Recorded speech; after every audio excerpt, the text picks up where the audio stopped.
La confiance en soi, on en parle beaucoup, mais qu'est-ce que c'est et comment elle sert à terminer un ultra? Salut, c'est Nico et avec mes sandales, je t'emmène en immersion dans ma préparation pour l'Infernal Trail des Vosges 200 km qui aura lieu le 8 septembre prochain. Aujourd'hui, je te parle du doute, de la dévalorisation, de l'abandon, de l'état de flow. L'état de confiance, c'est plus qu'un état d'esprit, c'est une philosophie. Allez, c'est parti!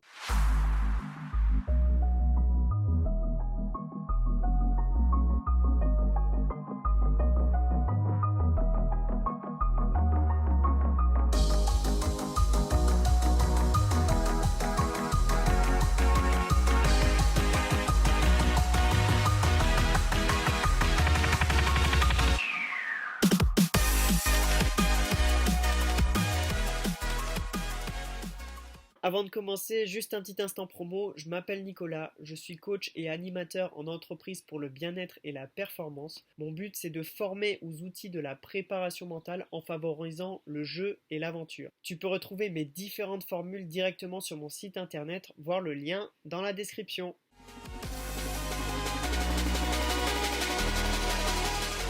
Semaine -4 avant l'Infernal. Une semaine vraiment difficile sur le plan sportif. Seulement 24 km et un peu plus de 2 heures d'effort. Alors je ne suis pas blessé mais je me sens terriblement mou. Sans jus, la motivation n'est pas non plus au rendez-vous. C'est terrible le manque de motivation à ce point. Du coup je m'astreins à une petite discipline sans pour autant tirer sur la ficelle et me dégoûter de la course. Le pire serait d'arriver avec un moral en carton le jour de la course justement. Du coup j'ai volontairement fait plus relax. Uniquement des footings plaisir, très courts, avec des toutes petites accélérations de 30 secondes, juste histoire de dynamiser sans me fatiguer. Et quand la fatigue était trop forte, je n'allais pas courir et je faisais juste 15 minutes de renforcement musculaire, un petit peu d'étirement et du travail de proprioception. Et pour illustrer la thématique de la vidéo, clairement, ce n'était pas une semaine où j'ai eu une grande confiance en moi dans ma pratique de la course à pied. Je doute, je me dévalorise et j'abandonne. Comprendre par là, je m'interroge sur comment sortir vite de cette phase. J'acte aussi le fait que je suis pas en forme pour m'entraîner pour un ultra et je ne vais pas courir comme je le souhaiterais. Par contre, j'ai suffisamment confiance en moi pour savoir que ça va revenir. J'ai juste besoin de temps. Je te propose du coup de revenir sur cette définition de la confiance en soi.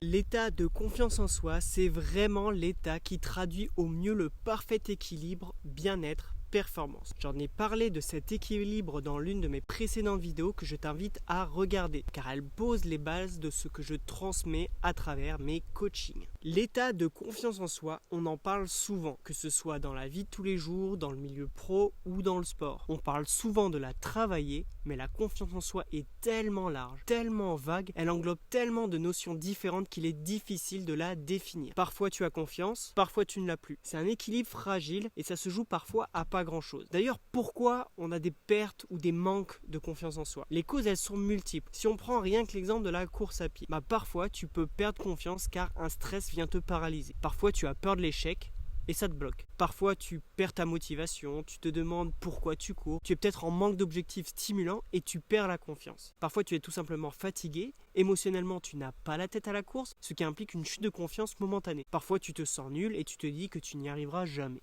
Et là vraiment ce ne sont juste que quelques exemples, les causes sont tellement multiples et variées. Et les actions du coup à mettre en place pour renforcer la confiance, elles sont du coup totalement différentes d'une personne à l'autre déjà, mais même pour une seule et même personne, en fonction de la période de la journée, en fonction du jour de la semaine, en fonction de la période du mois, le manque de confiance peut provenir de sources différentes. Il n'existe pas une solution miracle pour gagner en confiance. C'est un long processus et un grand travail sur soi. Construire sa confiance en soi, c'est un travail quotidien. Il n'y a pas de gens qui naissent confiants et d'autres pas. La confiance en soi, c'est pas inné, elle se cultive. Bref, tout ça pour revenir au fait que la confiance en soi, c'est une grande nébuleuse avec plein de choses dedans. Si tu te dis uniquement je veux renforcer ma confiance en moi, tu n'y arriveras pas. C'est trop vague. La confiance en soi ne se travaille pas directement. En fait, elle est plutôt l'aboutissement. Elle est le résultat d'un travail sur plein de notions différentes. Mais du coup, avant de voir sur quel aspect travailler pour au final renforcer la confiance, reprenons la définition même de la confiance en soi. Et surtout, à quel moment sortons de cette confiance ?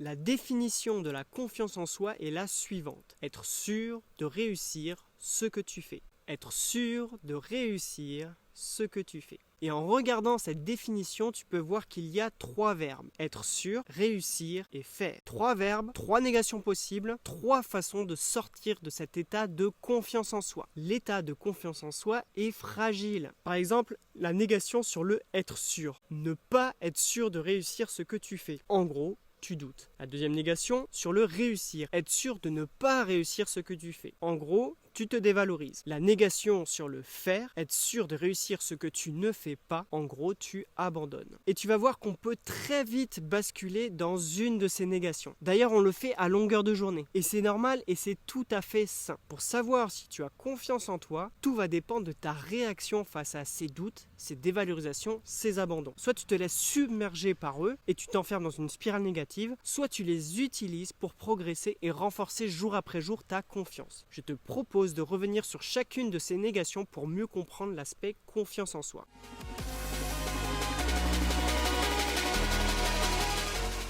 Le doute, alias ne pas être sûr de réussir ce que tu fais. À partir du moment où tu te poses la moindre petite question, à partir du moment où il y a la moindre petite hésitation, tu n'es plus en état de confiance en toi car il y a un doute. Il y a ce léger blocage qui vient perturber ton action. La moindre petite interrogation, c'est un petit grain de sable qui vient dérégler l'alignement tête-cœur. Le mental essaie de prendre le dessus sur tes émotions et tes actions. Les étoiles ne sont plus alignées, tu perds en fluidité. Et des doutes, on en a plein, on en est blindé à longueur de journée. Si je reprends l'exemple de la course à pied, combien de fois je me suis dit, est-ce que je suis pas parti trop rapide? Est-ce que je bois assez? Est-ce que je mange assez? Ah, je vois un caillou, je vais plutôt à droite ou je vais plutôt à gauche? Comment je vais me préparer à mon prochain trail? Dans un état de confiance en soi, il n'y a pas de doute. Aux 4 questions précédentes, l'état de confiance en soi aurait été, je cours à mon rythme d'après mes ressentis. Point. Je connais mon corps, je réponds à ses besoins quand il réclame en eau et en nourriture. Point. L'instinct me pousse à partir à droite. Point. Je vais faire ça dans ma préparation.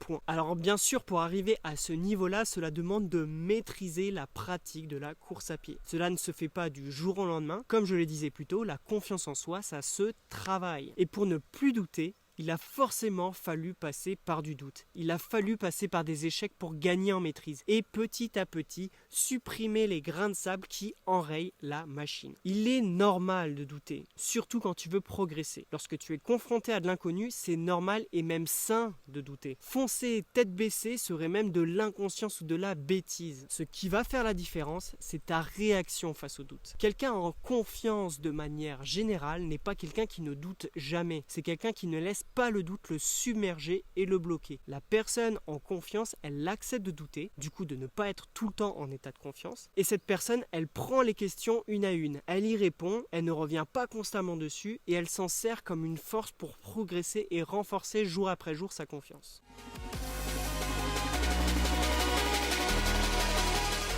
Maintenant, la dévalorisation, alias être sûr de ne pas réussir ce que tu fais. À partir du moment où tu te dis « je suis comme ça, je ne peux pas, je ne sais pas faire ça », tu n'es plus en état de confiance en toi car tu te dévalorises. Il y a ce blocage qui vient perturber ton action. Être sûr de ne pas réussir, tu actes le fait d'échouer avant même d'avoir commencé. N'oublie pas que tu es ce que tu penses. Si tu penses négatif, tu tends vers le négatif. Si tu penses positif, tu tends vers le positif. Et de la dévalorisation, on en a plein. Si je reprends l'exemple de la course à pied, combien de fois j'ai entendu « je n'arriverai jamais à faire moins de 3 heures au marathon. La montée va être difficile, ça va être dur. Je n'ai jamais couru un trail, je ne sais pas faire. Je suis trop fatigué pour réussir. » Dans un état de confiance en soi, il n'y a pas de dévalorisation. Aux exemples précédents, l'état de confiance aurait été « j'arriverai à faire moins de 3 heures un jour au marathon. Si c'est pas aujourd'hui, ce sera demain. La montée va être difficile, ok, mais c'est ça qui est bon. Je n'ai jamais couru un trail,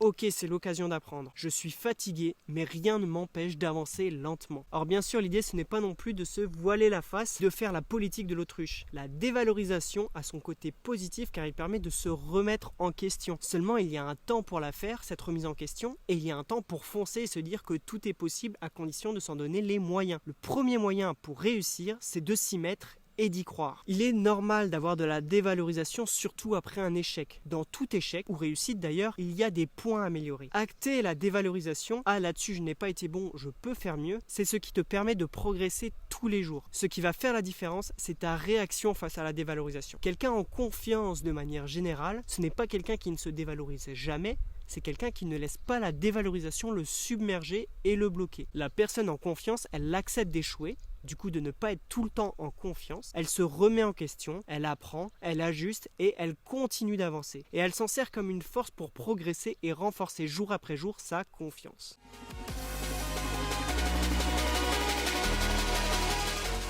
Et enfin, l'abandon, alias être sûr de réussir ce que tu ne fais pas. À partir du moment où tu t'arrêtes, ne serait-ce qu'un tout petit stop temporaire, il y a ce blocage qui vient perturber ton action. Tu sors de la zone de confiance. Tu te dis peut-être, moi je n'abandonne jamais en course à pied. Eh bien je peux t'assurer qu'on abandonne tous et tous les jours. Tu viens de finir ta séance de course, tu rentres chez toi pour bien manger, boire, dormir et tu reviendras demain pour une nouvelle séance. Et bien pendant ce laps de temps où tu es chez toi, tu abandonnes. Tu as arrêté l'action course à pied. Pendant ce laps de temps, tu ne cours pas. Tu n'es pas suffisamment en confiance pour continuer à courir. Mais c'est normal et c'est même sain d'abandonner. On l'a vu dans la vidéo sur l'équilibre performance-bien-être. Pour rester performant, il est nécessaire d'avoir ces moments de repli pour se ressourcer efficacement. Et bien l'abandon temporaire, il permet ça. Tu peux pas courir tout le temps et à un moment donné, il faut que tu te ressources. C'est pour dire que dans un état de confiance en soi pur, il n'y a pas d'abandon. Tu es pleinement dans l'action. Tu fais et tu ne penses pas au moment où tu ne fais pas. Ce qui va faire la différence, encore une fois, c'est ta réaction face à l'abandon. Quelqu'un en confiance de manière générale, ce n'est pas quelqu'un qui n'abandonne jamais. Il en a besoin pour se ressourcer. C'est quelqu'un qui ne laisse pas un abandon être définitif. La personne en confiance, elle accepte d'abandonner pour se ressourcer, pour faire le point. Puis surtout, elle se remet en action pour avancer. L'abandon définitif, c'est tu viens de terminer ton entraînement, il s'est mal passé, donc tu t'arrêtes de courir. Le véritable échec, c'est pas d'avoir raté la séance, c'est de ne pas être reparti le lendemain parce que tu t'es laissé abattre par cet échec. Alors j'en ai parlé un peu plus tôt, la confiance n'existe que dans l'action. Être sûr de réussir ce que tu ne fais pas, en gros c'est quand tu ne fais rien, et ben tu es sûr de réussir à rien faire. Mais ça ne te fait pas avancer. Tu restes bloqué sur le bord du chemin.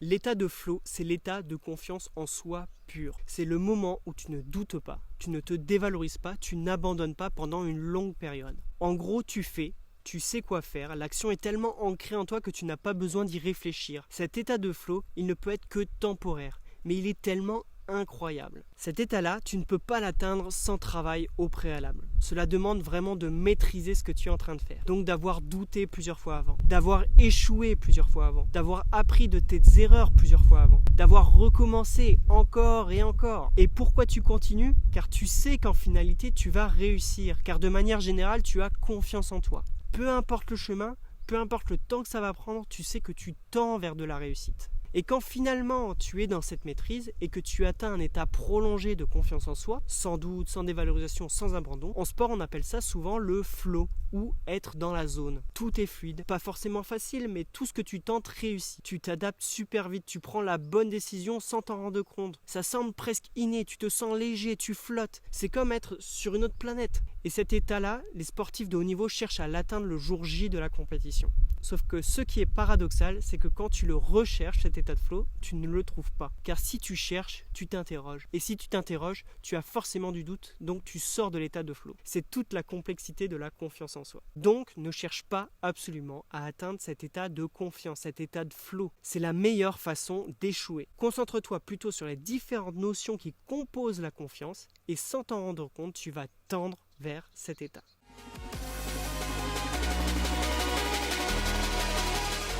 Pour construire cette confiance, je reviens à la petite pyramide que j'ai déjà présentée plusieurs fois dans cette série de vidéos en route vers l'Infernal Trail. Cette pyramide, je la tire des travaux de Christian Targé. J'inclus tous les outils que j'ai pu apprendre lors de mes diverses formations, recherches et expériences personnelles, autant sur l'aspect sportif que dans ma vie professionnelle et personnelle. Cultiver sa confiance en soi, ce n'est pas se limiter à un domaine, c'est un état d'esprit, une philosophie de champion à incarner au quotidien. La confiance en soi, elle se travaille donc sur différents modules qui sont les suivants: gestion de son énergie, gestion de ses émotions, gestion de son estime. C'est ce qui constitue la base bien-être de la confiance en soi. Ensuite vient la motivation et objectif, c'est ce qui donne un sens à ta confiance en soi. Ensuite vient le module concentration et gestion du stress qui te permet de te focaliser sur ton action à réaliser à l'instant présent. Et enfin le module communication qui te permet de t'affirmer et d'interagir plus efficacement avec le monde qui t'entoure. Quand tu es dans la gestion parfaite de ces différents modules, tu gonfles ta pyramide et tu renforces ta confiance en toi. Et ce qui est fou, c'est que les résultats se ressentent sur tous les compartiments de ta vie, pas uniquement sportifs.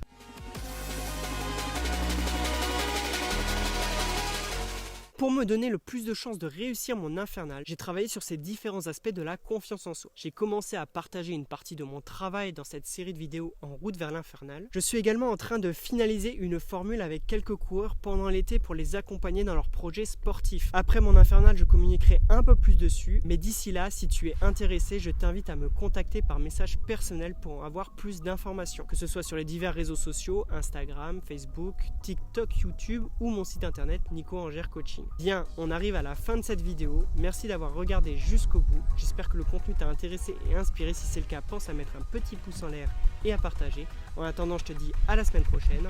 Ciao, ciao!